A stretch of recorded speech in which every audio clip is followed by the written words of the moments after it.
పొరుగు దిష్టి, వీధిలో వాళ్ళ దిష్టి.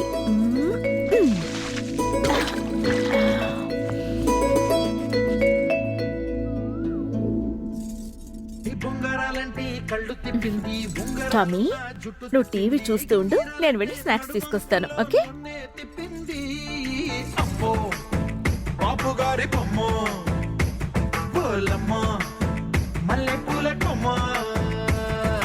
రబ్బరు గాజుల రంగు తీసింది బుగ్గ